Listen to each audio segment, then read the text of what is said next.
Today we have a pull day, so we're going to get stuck in. A couple of changes to programming, nothing major. Swapping a like-for-like movement where we did have a standing pull down to begin with, but today we are going to go back to the gym shop pull down, which is just as good. Plate loaded version, and it's quite heavy in the stretch as well, so makes it an ideal movement pattern to actually swap and interchange. What you always notice, guys, is whenever I do change movements, my structure of sessions doesn't change. The only thing that changes is literally just the exercise selection when I swap the movements for like movements. So it's not like I'm doing completely different exercises. It's different exercise selection whilst keeping in mind that movements are swapped for like movements. That is the key when you take into consideration what you need to do and how you need to do it when you try to adjust different exercises to still stick to matching your needs for training. Gain time.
Yes. Yep.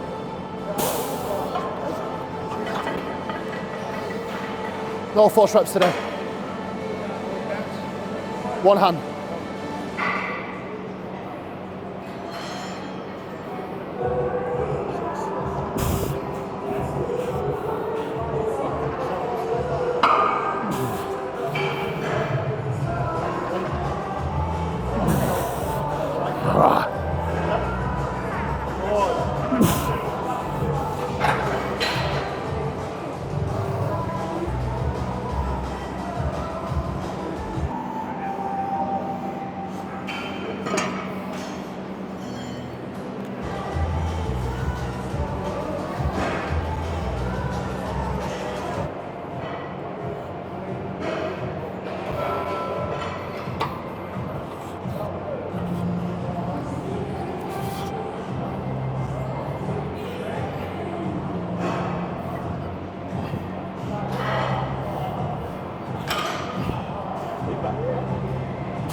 Yes. All yours.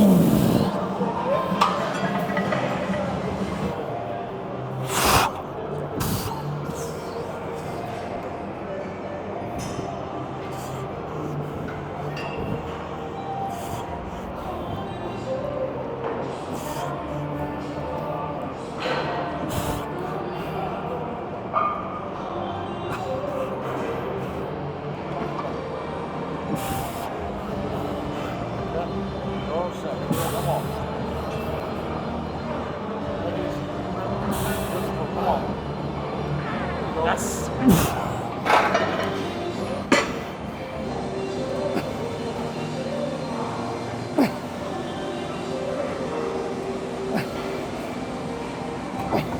Okay, so exercise number one done, a lower lat movement.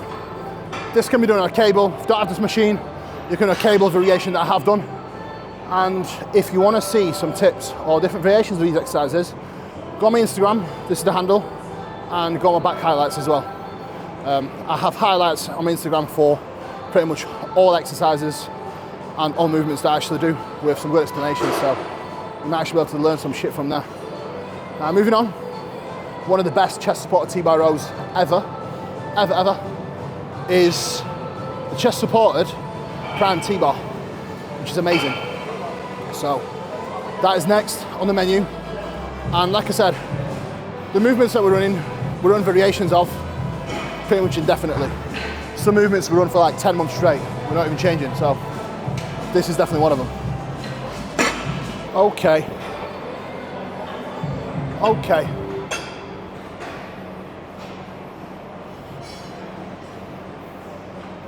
Let's fucking go.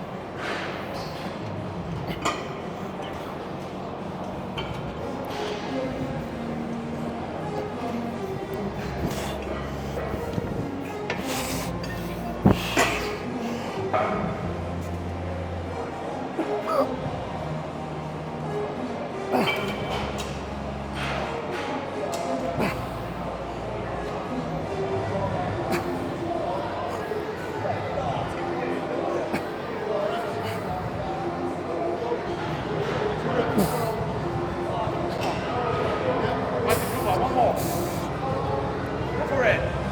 Yes. What's that? Last one didn't count.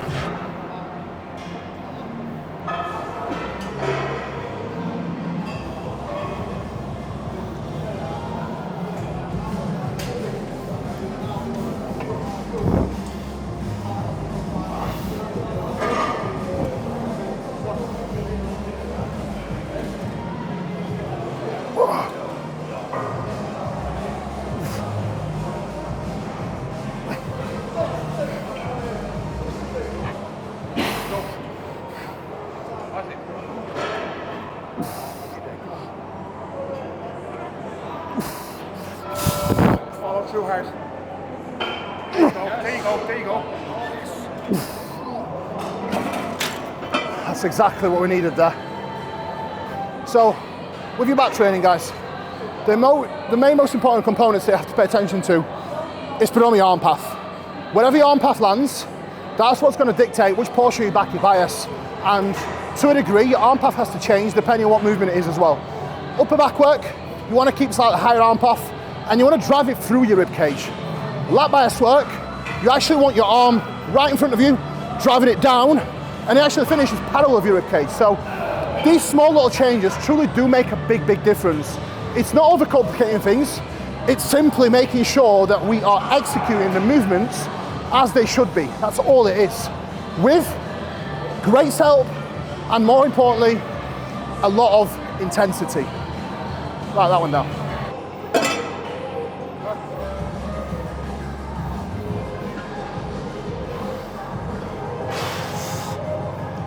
Three, two, one.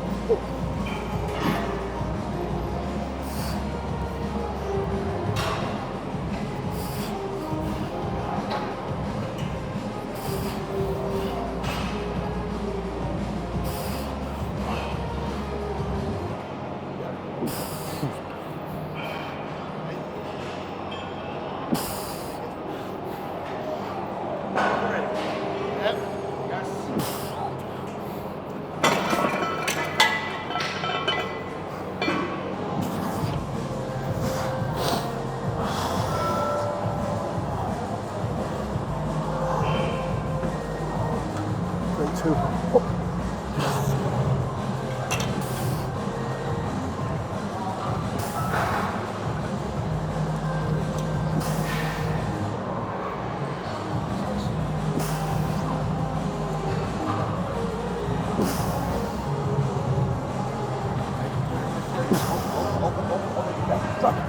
Oh yeah.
So, when is it appropriate to change an exercise?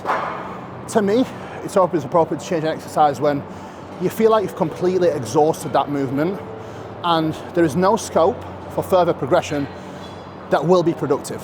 And what I mean by that is, if you have spent months and months at a given movement, you've learned the execution to 110% and you know that your execution cannot get any better, then you ran up the load in progression over months and you cannot progress any further without the risk of injury and without the risk of your form breaking down. That is when you know you have exhausted that movement, and that is when you know you have earned the right to change that exercise for a like-for-like movement. Write that one down.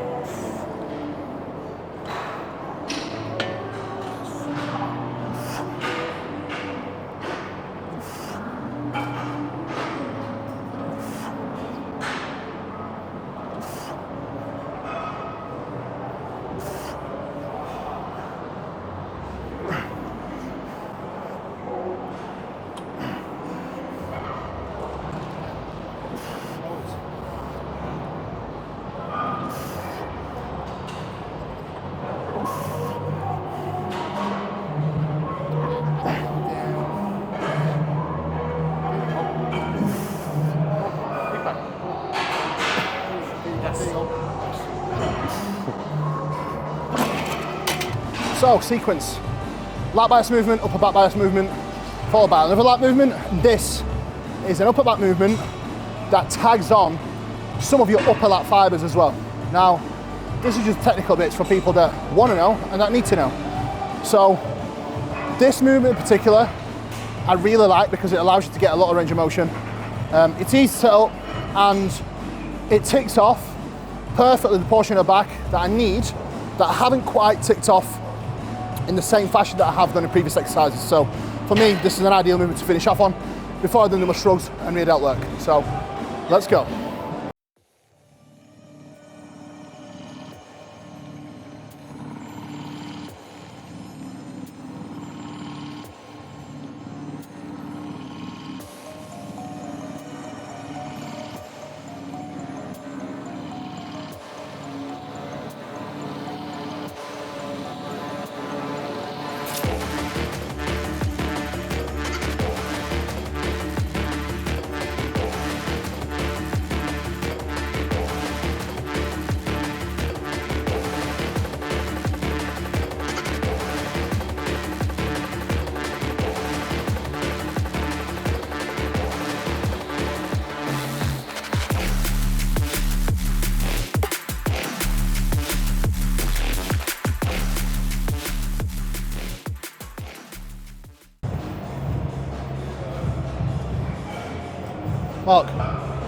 Mark, would you bring him in one, please? Would you bring them in one, please? Yeah.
Oh, okay.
at the moment, we've got our rear delt work varied between a rear delt cable fly and reverse pec deck. Now, if I was to pick a single movement that I think is the most effective for rear delts, it would be a rear delt row. However, with the amount of training volume that we have for our upper back and lats, the best option for us is a variation of a reverse fly. So, reverse cable fly is actually the best when it comes to the fly variations.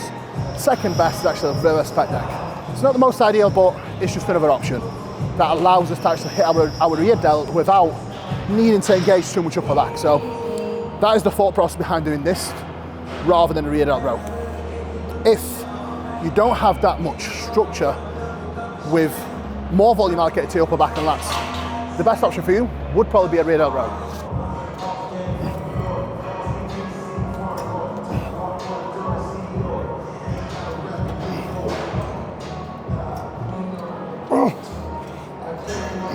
My favourite bicep movement of all time. You will see me do this movement very, very often. Now, the biggest tip I can give you for arm training, drop your load and focus on execution and making it hurt as much as possible.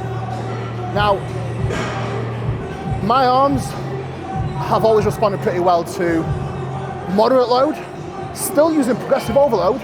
However, making sure that I am truly isolating my bicep and I'm not throwing my whole entire body into the movement. I see far too often people trying to use crazy amount of load to train the bicep or even tricep with isolation exercises. Doesn't really make any sense. It's a small muscle and it is not a strong muscle.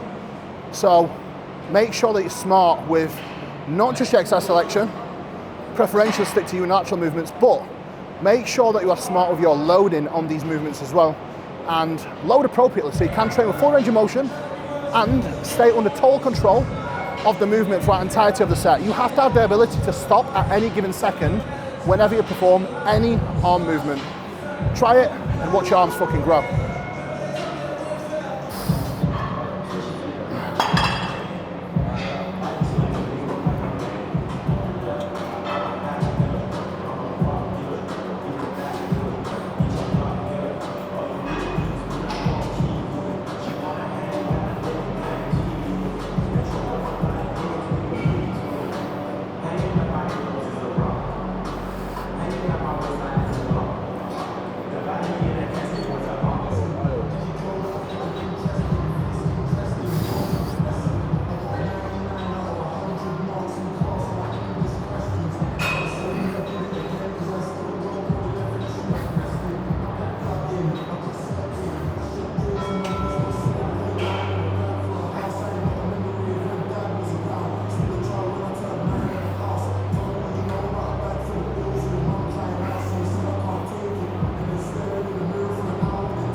Now, the beauty of our new Cybex Bravo cables, you've got a lot of pads that you can brace into.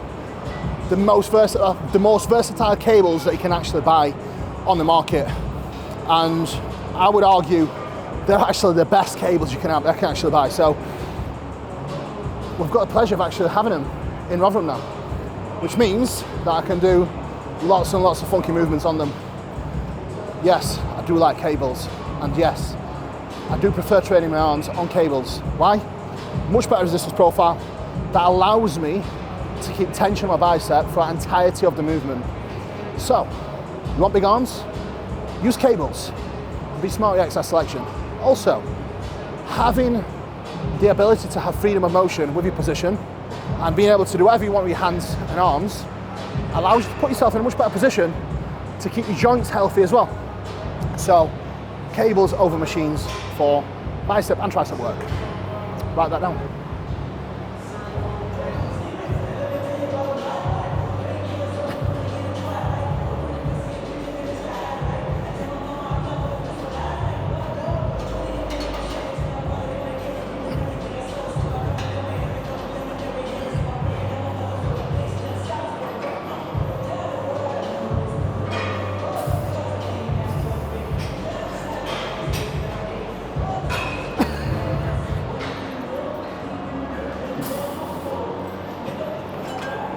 So just making a post-workout meal now.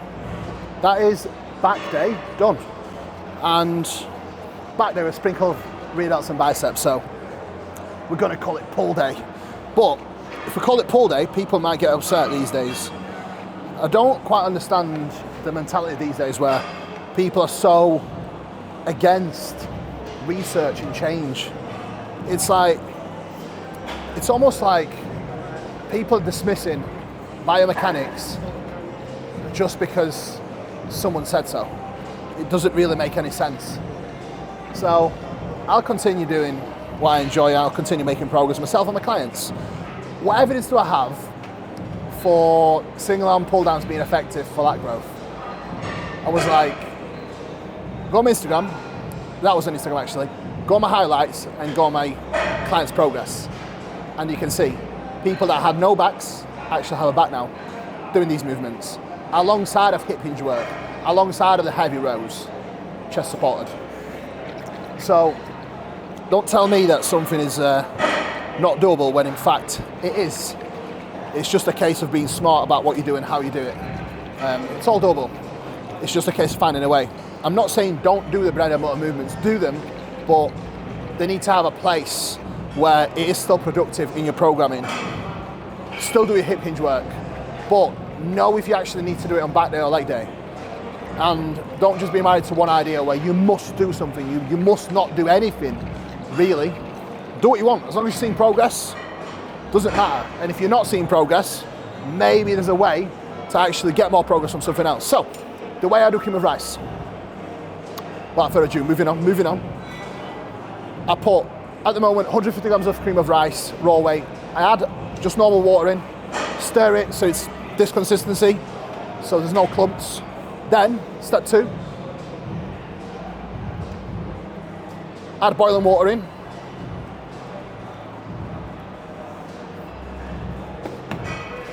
Step two.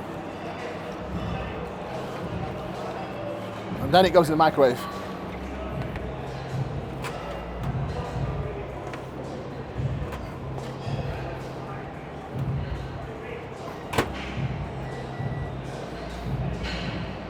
So 150 grams of cream of rice, I generally put like 400 mils of water, whether it's 100, 150, whatever it is, and I just don't overcook it so it's like cardboard. I'll make it so it's still like creamy. Amy, I'm just showing you how to make cream of rice so you don't make it clumpy, yeah? Cold water first, then boiling water, yeah?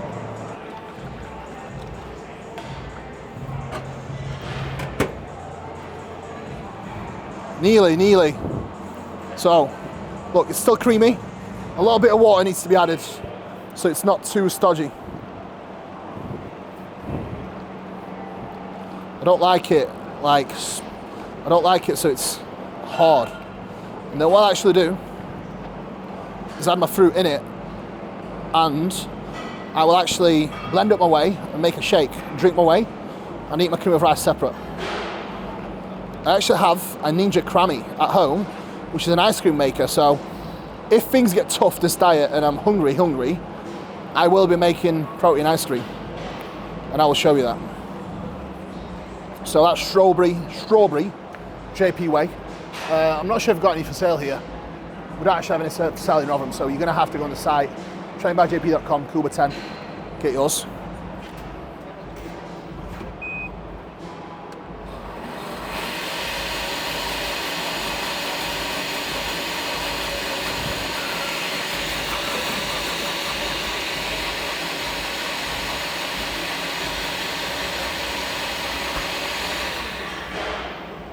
Beautiful.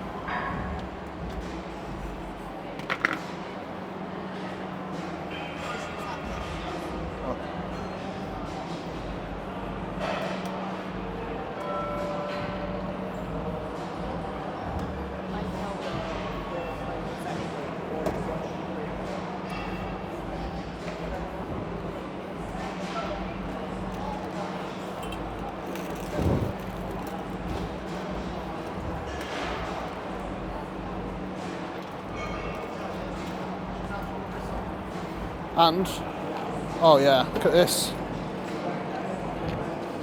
I actually like to mix the fruit in sometimes, post-workout. If it were frozen fruit, it'd be ideal. Obviously it isn't. So, drink my way first. I think that's milk chocolate, ISO Pro. Is it milk chocolate? Yeah, it is, because chocolate fudge. That's milk chocolate. You sure?